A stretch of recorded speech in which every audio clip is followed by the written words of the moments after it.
Welcome, my friends of the interwebs. Listen, guys, serious as a heart attack. This video will be redundant and something that a lot of you are not going to want to watch because it deals with gun cleaning. A friend of mine asked me if I would do a detailed gun cleaning, basic gun cleaning, field strip type cleaning video for her, and I said I would. But I needed to do another video, so I kind of want to kill two birds with one stone. So I guess what I'm trying to say, guys, is even though you know how to clean guns, a lot of you do, just bear with me because, you know, I got some stuff to say. I got some stuff to cover with you guys. Okay. So, first things first. Safety is first, obviously. Listen, this is important. If you never listen to anything else that I say in regards to gun cleaning or just gun handling, listen to this. The first thing you're going to do when handling a firearm, especially when you're going to clean it, is to verify that it is not loaded. If it is loaded, then you are going to unload it, and you're going to do it in a safe manner. The first thing you do, make sure that you always have the gun pointed in a safe direction. That's one of the 4 pillars of safe gun handling. And your finger is, of course, off the trigger.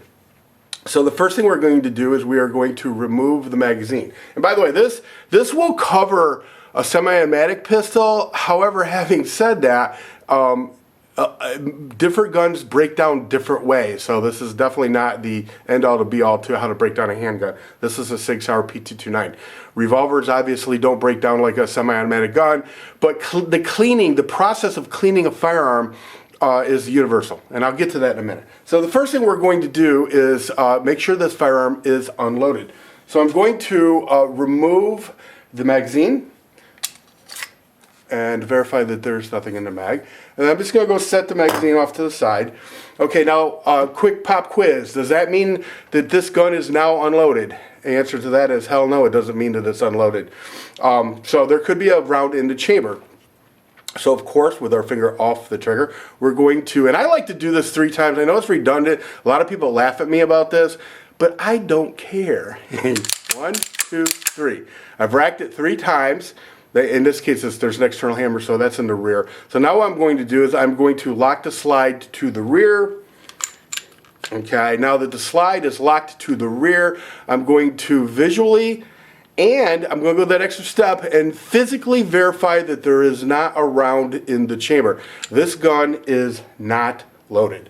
Is no more dangerous at this point than a paperweight. Okay. And this is, you know, the important thing about this, I know some of you at home are going to be like, oh, whatever. The thing of it is, tons of people, countless people, well, I guess they can't count them, but tons of people accidentally shoot themselves every freaking year when they're cleaning their firearms. And the ones that survive the shooting, the ND, the negligent discharge, the ones that survive that, all tell the same story.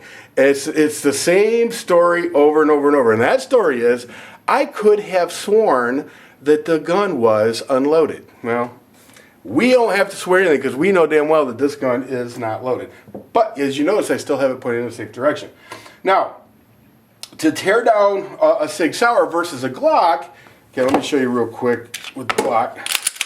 With the Glock, you would point it in safe direction, and of course, after removing the magazine and verifying that it's not loaded, point it in safe direction, squeeze the trigger back, and then you would pull back the slide brief or a little bit, and then there's these little nipples you would pull down, and then let the slide roll forward, and then you can remove the spring in the barrel.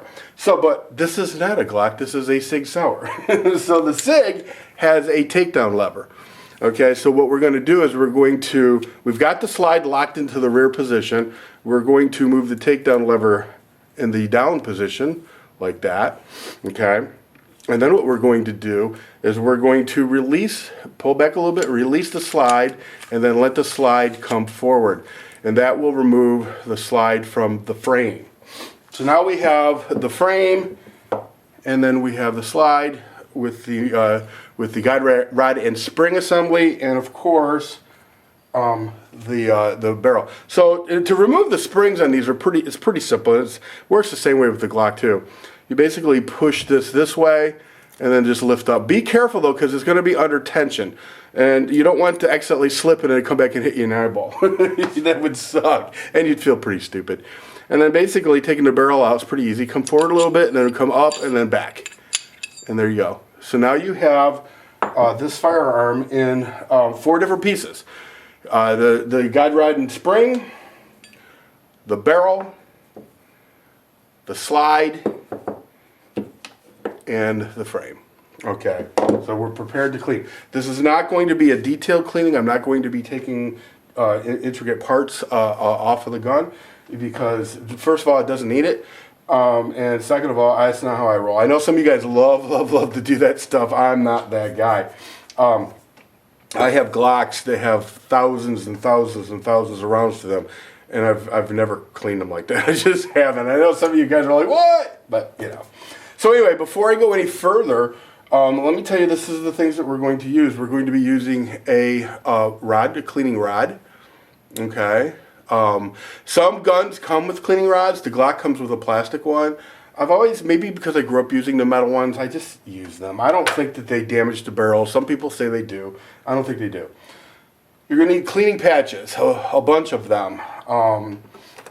At least 5 or 6 of them, cleaning patches. You're going to need a toothbrush. An old toothbrush works great. Okay. Now, they do make specialty brushes for cleaning firearms, and I've used these too. I probably will use this today. But an old toothbrush will do just fine. And then today, we're going to use Ballistol. Now, Ballistol is a CLP. All right, and CLP stands for Cleans, Lubricates, and Protects. That is correct. So basically, it's the cleaner and the oil all mixed into one. My Ballistol is just about out, which I guess it's time to re-up. I love this stuff. Other options for you is Hoppe's number 9. Now this is a solvent, but if you're going to use Hoppe's number 9, you're also going to have to use an oil, and this is Hoppe's number 9 lubricating oil. Okay, the thing about gun oils to understand too is that they're designed to where they don't go rancid after a period of time, so keep that in mind. But this is more of a 2-step process. It's the process that I grew up with. Got no issues with that. I like Hoppe's a lot. I just happen to don't want to. I'm going to be lazy today and just do the 1 step. And then, of course, at the end, we may use some Rusty's rags. I haven't used Rusty's in a while. I love Rusty's rags. Some people ask me well, a lot of people ask me all the time, what's going on with the Rusty's rags? And I'll be honest with you, I've been kind of out of the loop. I need to call Latham. I feel bad that I haven't. He's an awesome guy. He owns the company, or at least did own the company. I don't know if he still does. So anyway, guys, all right, so we're almost 8 minutes into it, and I haven't even told you what I wanted to talk to you about anyway. And you know what? Yeah, okay. I'm going to clean this gun, and I'm going to discuss what's going on. All right, guys, first thing I'm going to do is stick a cleaning patch on my rod, and I usually take the corner and kind of thread the needle. Thread the needle. And then just kind of pull it. I pull it through halfway. That's what I do.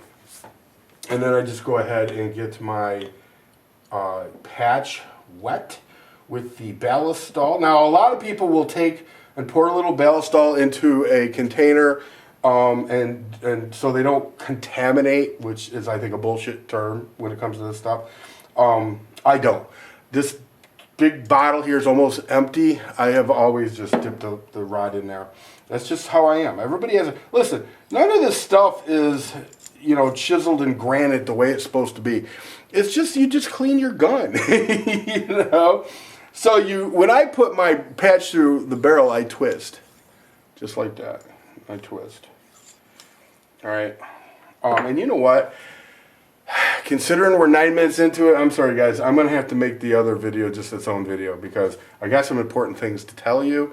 And I don't want to, I just don't want to mix them up at this point. So, anyway, so I go through the barrel, I don't know, a few times with the wet patch. Okay, with the wet patch. By the way, I'm using my Canon Vixia camera. Don't ask me why. I just felt nostalgic. And I would, because normally, as you know, I would use my DSLR. So now listen, I let this solvent sit in here, this Ballistol sit in this for a little while. This gun really wasn't horribly dirty. Sometimes they come out black, and that's because they've been cleaned in a while. This one here isn't all that bad. I just was looking for a gun to clean. I guess I could have found a dirtier one, but This has been shot though a few times. And then basically, listen, here's the drill when it comes to cleaning your gun. You know, like I'll go through that like that. I'll take the patch and I'll get into the groove and I'll just kind of come down with it on both sides. Okay. Just getting the stuff into the nicks and the solvent into the nicks. Now when you go on this end, okay, where the firing pin comes out, I usually tip it upside down because I don't want the solvent to drip down into the gun. Okay, because it can. You see, there's a little hole in there where the firing pin is. I don't know if you can see that or not. But anyway, I try to keep solvent stuff from dipping down in there. And as you can see, the patch has gotten quite a bit dirtier. To the point where I'm actually going to change this patch out. And I'm going to actually, I don't think I'm going to put another patch on, guys. I think what I'm going to do is I'm going to take some paper towels. Now I use a lot of paper towels. And when they first came out with these paper towels that kind of cut in quarters, I bitched and moaned about them. But to be honest with you, I kind of like them now. That's how I roll. I bitch and moan at first until I'm like, hey, this isn't so bad. So what I'm going to do is I'm going to get some Bellstall on this. Just a bit. Doesn't have to be drenched or anything. And then I'm just going to go in here and I'm going to get into, you see? I'm just going to get in here. I'm going to clean it. You know, that's what I'm going to do. I'm going to clean it. Now, what I want to do is take this toothbrush, okay? And a lot of times, too, I will dip the toothbrush into Bellstall. Okay, it gets harder as it gets lower, and it's getting kind of low. And just kind of get into these little nooks and crannies with that brush. You know, yeah, just like that. Just get into those nooks and crannies. Once again, though, when you're up on the firing pin, I usually tip it upside down. Okay, and just kind of brush in like that.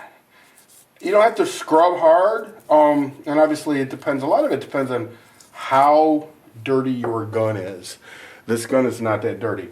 Now take the frame and basically take this brush and just get in there. And you got the rails there. You got to kind of get into those. Yeah, just like that. This is a soft toothbrush. You don't want to get a real hard, bristly one. Okay, and then like down in here. Kind of get down there with that Bellstall or Hoppies or whatever solvent you happen to be using. Okay, just take that. Okay, get your fingernail if you can. Get your fingernail, kind of run down that rail there. Okay, just like that. Now listen, like I told you, this stuff, it's a personal preference thing. How you clean your guns, what cleaners you prefer. It's one of those things that you will evolve as a Second Amendment supporter. you will evolve, and you will use products that you will try all kinds of products, and you will find some that you really enjoy and some that not so much. There will be some that you will swear by, but don't be one of those douchers that tell people, oh, that's bull, you shouldn't use that crap, or you should. Don't be that guy. There's a lot of you guys out there, I know that. There's a lot of you guys out there. There's a lot of things in life that are, shall we say, subjective. And the truth of the matter is that there's more than one way to skin a cat. More often than not, there's more than one way to skin a cat. And I see too many guys out there that, whether it's a pistol grip or whatever, I see too many guys out there that preach their way of doing things and completely dismiss everybody else as being freaking retarded, you know, because they're not doing it their way. And I hate that. I think it's counterproductive. I think there's a way to respectfully submit your way to them or suggest your way of doing things to them. And ultimately in the end, it's up to them whether they want to adapt to that. Little Red Danger. I know some of you guys know her. I like her a lot. I've been following her for a long time now. She was a pretty good shooter, and she's still a pretty good shooter, but I remember somebody had convinced her that she needed to stop using her revolver grip with her semi-automatics. And for those of you who don't know what I'm talking about, of course I don't have a revolver handy right now, but there's lots of different grips, but one of the ways that people use is what's called a thumbs forward, and some people use an extreme thumbs forward. A revolver grip is where you kind of dig your thumbs. I can't do it from this angle. But anyway, bottom line is this. She was hitting her target really great. And then somebody said, you need to change up your grip. Blah, blah, blah, blah, blah. So she went from being a really good shooter to not such a great shooter. But hey, she's got the proper grip according to that douchebag. Ultimately, in the end, if you guys know who Jerry Micklak is, he's like a freaking champion of all kinds of champions. He shoots for, I think, Smith & Wesson. And he's an older guy. He's an older gentleman, probably about 10 years older than me. And Jerry is on record as saying, it doesn't matter how you shoot as long as you hit your target.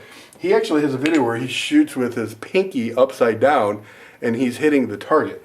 And the point he was trying to illustrate was basically, none of that bullshit matters. The only thing that matters at the end of the day is that you can consistently hit what you're fucking aiming at. It's that simple.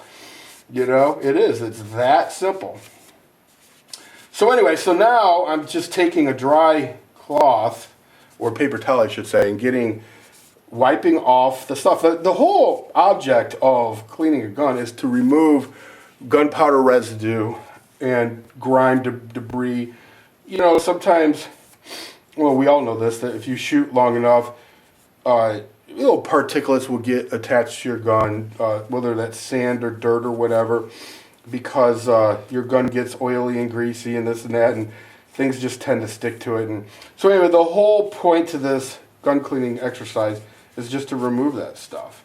Get the gunk out, get the powder residue, get all that stuff off the gun. Okay, and this is looking pretty good actually. And as you rub on things, you'll notice that the cleaning cloth that you're using gets cleaner and cleaner and cleaner. Okay. Now there's all kinds of specialty devices somewhere around here in this big mess. I actually have a tool that's just a plastic tool that helps you get into the nicks and crannies. You can always take, like for example, this tool here. Okay, this specialty tool. You can always take one of your dry patches, or depending on where you're at with this, take the dry patch and kind of put that there, and see, now I've got this little brush, and I can get into those little nooks and crannies just to clean out the solvent and hopefully any kind of oils and greases and dirt and whatnot. So that actually is a little trick that works pretty good. Not too bad. Not too bad. But like I said, this is all, it's as you clean guns in your shooting lifetime, you will discover all kinds of little tricks and this and that. And it'll, like I said, a lot of it's just a personal preference thing. So don't let anybody tell you you're quote unquote doing something wrong. Okay, so now this barrel. Now, by the way, I did not attach a brush. To this. Now, they make a brush attachment that would actually brush this, but I did not use that because it didn't need it. That's really designed to take out, lead deposits and copper deposits and things like that. So basically, now I'm going to run a dry patch through this a few times. Now, because it's ballistol, it is getting the lubrication that it needs. Okay, and so basically that's the gun cleaning 101. You run the dry patch now over everything. I'm getting kind of crazy because it's showing me that my battery's about to die. So I think what I'm gonna do is just go ahead. I'm gonna clean off the external of this barrel. Luckily, this thing wasn't too awfully dirty. I think you guys get the gist of gun cleaning. I want all my angels to watch this video. They better watch this video. They better watch this video. Okay, so I'm going to go ahead and snap this bad boy together real quick. Haste makes waste. There we go. Okay. And with the SIG, you just lock it back, and then you bring the takedown lever up, and then there's a decocker too. Watch it. Boom, decocked.